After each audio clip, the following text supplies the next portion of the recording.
কোরিয়াতে কিন্তু এখন অনেক বেশি গরম পড়ছে, বাংলাদেশেও অনেক গরম, মানে ওই এশিয়ান কান্ট্রির দিকে কিন্তু অনেক বেশি গরম, তাই না এখন? আরে দেখেন থেকে ডিম একটা ভাজি করতেছি, তা আঙ্গুলের মতো কতগুলা একেবারে তৈরি হইতেছে। দেখেই বুঝতে পারতেছেন যে পচা কোনো কিছু যখন খায় অনেক মজা করে খায়, মানে তার যে এত মজা। হ্যালো সবাই, কেমন আছেন? আমি কলিকল্পনা, সাউথ কোরিয়া থেকে। আজকে আবার একটা ব্লগ নিয়ে চলে আসলাম। আর সকাল থেকে এমন বৃষ্টি হচ্ছিল, প্রচুর বৃষ্টি, বিদ্যুতের চমক ঝলক, মানে শব্দ তো আরও হচ্ছিল, মানে ঘুম ভেঙে গেছিলো বৃষ্টির শব্দে। পচা আমাকে ডেকে নিয়ে বাইরে নিয়ে গিয়ে দেখাইছে এটা, যে বাইরে কিচ্ছু দেখা যাইতেছে না, তুমি তাড়াতাড়ি আসো, আইসে ক্যামেরা নিয়ে এসে একটু ভিডিও করো। মানে ও আমাকে টেনে নিয়ে আসছিল, বুঝেছো বা?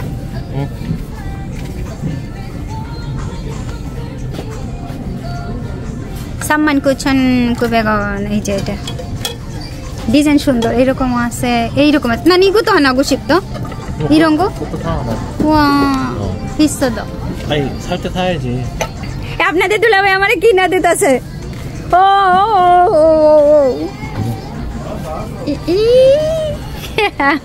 আপনারা অনেকেই দেখছেন যে আমি ফ্রাইং প্যান যেটাতে রান্না করি ওইটার চেহারা অনেক খারাপ হয়ে গেছে। গত কয়েক মাস আগেও একটা চেঞ্জ করছি, মানে কয়েক মাস পর পর একেবারে খারাপ হয়ে যায় চেহারা, মানে এত পরিমাণে রান্না বান্না করি। তো আপনাদের দুলাভাইকে বারবার করে বলতেছিলাম আমাকে একটা কিনে দাও, তো একটা কিনে দেওয়ার কথা বললে বড় একটা ফ্রাইং প্যান নিল। তো আমি বললাম কি আমার ওই ছোটোটাও তো এরকম একটা লাগে, সেজন্য বলে হ্যাঁ হ্যাঁ দুইটাই নাও। তো ওই যে বড় যেটা সেটা পড়লো সাম্মান কুচন কুবেগন 3401 টাকা, আর যেটা একেবারে ছোট ছিল সেইটা পড়ছে সাম্মান ছাচ্ছন কুবেগন 2975 টাকা। দুইটা মিলাই পড়ছে 6376। আর এই যে ডিম ভাজতেছি, এই ফ্রাইং প্যানটা আমাদের অনেক আগের, এটাতে মাংস ভাজা করলে খুব সুন্দর একেবারে স্টেপ দেখা যায়। তা সেটাতে একটু ডিম ভাজা করলাম, কি সুন্দর দেখেন, একেবারে আঙ্গুলের মতো, 5টা আঙ্গুলের চাইতেও বেশি হয়েছে, 10-12টা আঙ্গুলের মতো সুন্দর হইতেছে। তো এতে করে ডিম ভাজা করলাম, আর পাশে একটু গরম পানি দিচ্ছিলাম। ওইটা একটা নুডলস করব, ইলবন, যেটা জাপান, কোরিয়াতে জাপানকে ইলবন বলে। কোরিয়াতে এক একটা দেশের উচ্চারণ প্রায় সময়ই দেখা যায় একটু ভিন্নভাবে করা হয়। ডিম আর একটা ভেজে নিলাম, 2টা ডিম করলাম, ওদের 2জনকে দেবো। আর আপনারা প্রায় সময় বলেন যে আপু আপনি কেন ওদের সঙ্গে খান না? আসলে আমি কেন ওদের সঙ্গে খাই না, আমার বাংলাদেশের খাবারই চলে 3 বেলাই। আমি মাঝে মধ্যে তারপর ওদের খাবারে ভাগ বসাই। যেমন নুডলসটা খুব ভালো লাগে মাঝে মধ্যে, কোনো নুডলস সেগুলো একটু বেশ ভালো খাই। আর ডিমের দেখেন চেহারাটা এরকম হয়েছে, কি সুন্দর হয়েছে না ডিম 2টা।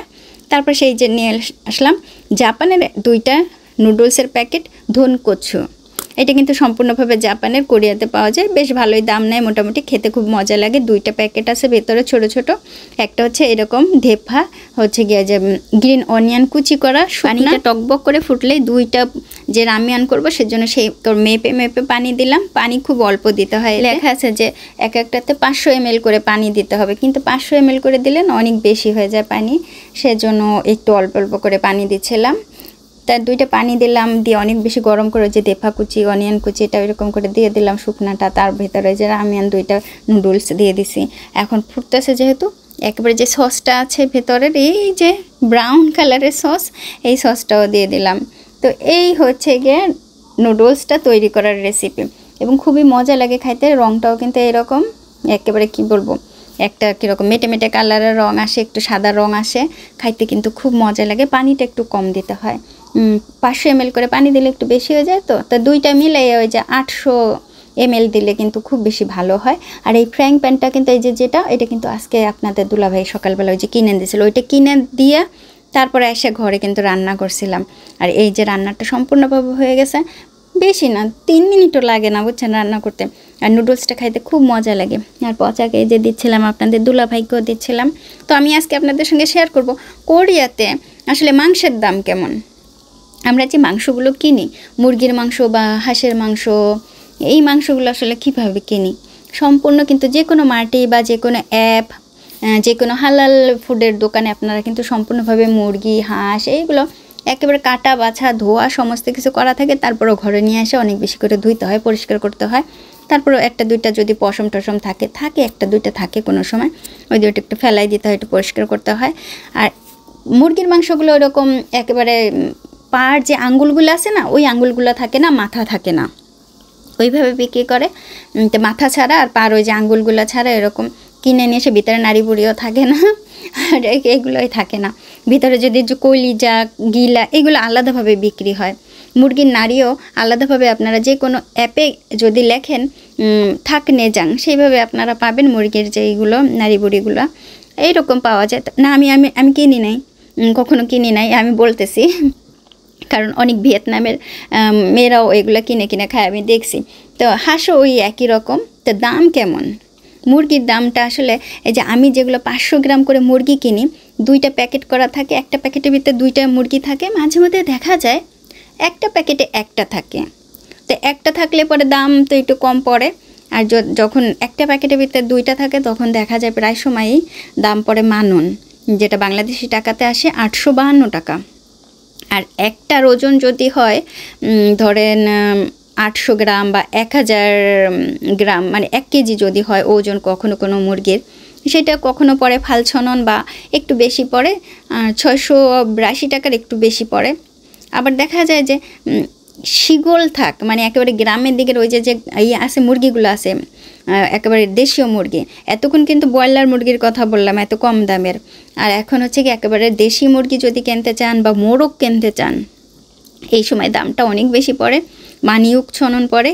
মানে ওই একটা মুরগি কিলো, ওইটা কিলো বা 1 কেজি 400-500 গ্রাম হইতে পারে বা এইরকম সামথিং হয়, যেটা মানিউক ছনন পড়ে 1364 টাকার একটু বেশি পড়ে, মাঝে মধ্যে আরেকটু বেশি পড়ে এইরকম।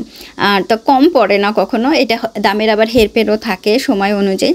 তো দেখা যায় হাঁসের দাম কিন্তু এর তুলনায় অনেক বেশি থাকে। হাঁসও ওই রকম মাথা আর পায়ের ওই যে আঙ্গুলগুলা ছাড়া বিক্রি করে, ভিতরে নাড়ি বুড়িও থাকে না, গিলা টিলা কিছু থাকে না। তো হাঁসও দেখা যায় কি সমস্ত কিছু কাটাও একেবারে স্লাইস করাও পাওয়া যায় কখনো কখনো, আবার ওই যে একেবারে টুকরা করা বা আস্ততাও পাওয়া যায়। মুরগির মাংসও কিন্তু স্লাইস করাও পাওয়া যায়, এক একটা এক রকম পাওয়া যায়। তো আমি আস্তেই কিনে নিয়ে আসি মুরগি হাঁস। তা হাঁসের মাংস মাঝে মধ্যে কাঁটা থাকে, কাঁটাগুলোই কিনে নিয়ে আসে, বড় হাঁস বুঝছেন, ছোটোখাটো হাঁস না, যখন কিনি একবারে কাঁটা ঠাটা থাকে, মানে একবার কিনলে 4-5 বার খাওয়া যায়, 4-5 দিন খাওয়া যায়, এইরকম হাঁসের সাইজ অনেক বড়। দাম নেয় প্রায় মানছিল ছননের একটু বেশি নেয়, যেটা বাংলাদেশি টাকাতে আসে 1449 টাকার একটু বেশি আসে। বুলো হাঁচি দিতে আসে, সে হাঁচি শব্দ আসছে। আর খাসির মাংসের দাম কেমন, তাই না অনেকেই জিজ্ঞাসা করতে পারেন খাসি কেমন। আর খাসির মাংস বা গরুর মাংস এগুলো কোরিয়াতে অনুযায়ী বিক্রি কীরকম, হাড় বাদে বা হাড় সহ বা একেবারে সলিড মাংস, হাড়গুলো আলাদা বিক্রি করে, মাংসগুলো আলাদা, এরকম এক এক রকমেরই আছে। আর আবার খাসি বা গরুর এক এক জায়গার মাংস এক এক রকমের দাম, মানে অনুযায়ী যে কোন জায়গার মাংসের কোন দাম এরকম। তা আমি নর্মালি যে খাসির মাংসটা কিনি তা একেবারে হাড়ও আলাদা কিনি, মাংসও আলাদা কিনি। তা মাংসটাই প্রায় পড়ে যায় কেজি প্রতি মানকুছনন, যেটা 1619 টাকার মতো পড়ে। আবার কম বেশি হয়, মাঝে মধ্যে ডিসকাউন্ট থাকে, মাঝে মধ্যে ডিসকাউন্ট থাকে না। গরুর মাংসটাও ওই রকম। এখন তো এক এক জায়গায় এক রকম, অনেক জায়গায় হালাল ফুডের দোকানে পাওয়া যাচ্ছে বর্তমানে, বেশ একটু সস্তায় পাওয়া যাচ্ছে গরুর মাংস। 2 কেজির একটা প্যাকেট থাকে, ওনারা করে রাখেন, ওটাকে লেখা থাকে যে একেবারে ইমান কুছন কুবেগান, মানে সাম্মানন ধরে রাখেন। সাম্মানন যেটা বাংলাদেশি টাকাতে আসে 2557 টাকা 2 কেজির দাম। এই হচ্ছে মাংস। এখন এই মাংসগুলো আসলে আমরা কিনে নিয়ে আসি আমাদের মতো করে, যে কোনো মাংসই কিনে নিয়ে এসে বাড়িতে এসে ভালো করে ধুয়ে ধুয়ে রান্না করতে হয়। অনেকেই অনেক সময় কমেন্ট করেন, একটা কমেন্টের অ্যান্সার দেই যে আপনার দুলাভাইয়ের বয়স অনেক বেশি বোঝা যায়, তারপর আপনার ছেলেও এত বড়, আপনাকে কেন এত কষি কষি দেখায়, আফা আপনাকে কষি কষি দেখায়। মানে এই কমেন্টগুলোর অ্যান্সার আমি করি। আসলে আমি কিন্তু সবসময় বলি আপনাদের দুলাভাই আমার থেকে 4.5 বছরের বড়। এবং একটা কমেন্ট আরও বেশি আসে যে আপনাদের বিয়েটা কীভাবে হয়েছে। আমাদের বিয়েটা সামাজিকভাবে হয়েছে, যথেষ্ট সামাজিকভাবে হয়েছে, যথেষ্ট না একেবারে 100%-এর বেশি সামাজিকভাবে হয়েছে। এখানে কোনো হয় নাই, অন্য কোনো মানে কি বলবো যে কানাঘুষা বা এই ধরনের কোনো কিছু না, একেবারে খুবই সুন্দরভাবে হয়েছে, 2 পক্ষের সম্মতিতেই হয়েছে। এবং এর ভিডিও আমি বারবার দিতে চাই, কিন্তু কেমন যেন একবার ভিডিও করেও আবার ডিলিট করছি। তা এই যে কমেন্ট করি, যে অনেকেই বলেন, কমেন্ট করেন যে আমাকে একটু বুঝাইয়া বলেন, মানে ওনাকে বুঝাই বলতেছে যে দুলাভাইকে বয়স্ক দেখায়, আমাকে কেন কষি কষি দেখায়। তা আমি এই কমেন্টের উত্তর কিভাবে দেবো, নাকি কেমনে বুঝাবো? মানে আমি কি এখানে আপনাকে বোঝানোর দায়িত্ব নিয়ে আসছি?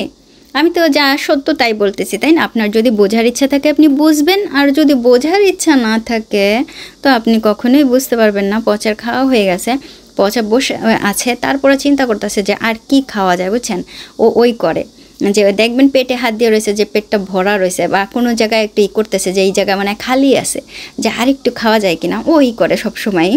তারপরে যে ডিমটা নিয়ে খাইলো ওর বাবা, ওই যে একেবারে পুরা দেখেন ডিশটা নিয়ে রয়েছে। কোরিয়ানরা এইরকম খায়, কোনো ম্যাটার না। কোরিয়াতে হাঁড়িতে খাওয়া বা একেবারে ফ্রাইং প্যানটা নিয়ে বসে খাওয়া কোনো ব্যাপার না।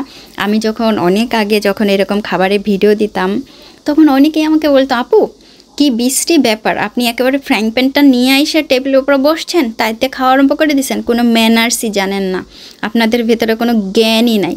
আসলে আমাদের ভিতরে না কোনো জ্ঞান নাই। এই কোরিয়ানরা যে এত সাধারণ আপনারা চিন্তাই করতে পারবেন না। যে ফ্রাইং প্যানটাতে রামেন, যেটা আমরা সবসময় রামিয়ান বলি, রামেন তৈরি করে, নুডলস তৈরি করা হয়, সেইটাতে নিয়ে সেই সবাই খাওয়া আরম্ভ করে দেয়। কোনো একেবারে নাই যে একটু অপেক্ষা করবে যে অন্য কোনো কিছুতে নিয়ে খাবে, না, এরকম কিচ্ছু নাই। আপনারা আমার ভিডিওতে সম্পূর্ণভাবে জানতে পারবেন যে আসলে কোরিয়ানরা কেমন, বা আমার লাইফ স্টাইল কেমন, কোরিয়াতে বিয়ের পর আমি কেমন আছি। দেখেন আপনাদের দুলাভাই একটুখানি রাইখা চলে গেছে, মানে না থাকার মতো, সম্পূর্ণ খেয়ে চলে গেছে, কিন্তু পচা বসেছিল, ওর একটু খিদা লাগতেছিল, ওই যে আপনাদের দুলাভাই রেখে গেছে, ওইটা নিয়ে ও খাচ্ছে। দেখেন আমার ওরে এইরকম দেখলেন আরও বেশি কষ্ট লাগে, যে পোলাটা না খাইতে এত ভালোবাসে, মানে খুব ভালোবাসে, বুঝছেন? আপনারা বিশ্বাসই করবেন না যে পচা খাইতে এত ভালোবাসে। ও সত্যিই খাবার ভালোবাসে, যদি ওর মন মতো হয় খাবার। দেখেন ওইটা ধৈর্য নিয়ে খাবে। ওর বাবা কিন্তু সম্পূর্ণভাবে খেয়েই গেছে এইভাবে, তারপরও একটুখানি ছিল, ওইটুকু ঠিক মতো খাইলো। আবার দেখেন, মানে আমি ওকে 포테이토 칩. 야, 엄마가 프라이팬 안 준댄다. 짜잔. 회살 찍자 회살. 이거 이거 옳지 고마워 베비. 이렇게. 너희 아버님께서 뭘 하시나요? 짜증내서 온 거잖아. 여기 뭐 얻은 거지? 지우 앞에 지우 잡내 하셔. 이거 좀 이상하더라고. গরম তো কাপড় নাই বুঝছেন? 상황이 뺏어먹을 게 훨씬 더 많은데 우리 개지원 검사가 굳이 여기까지 왜 오셨을까?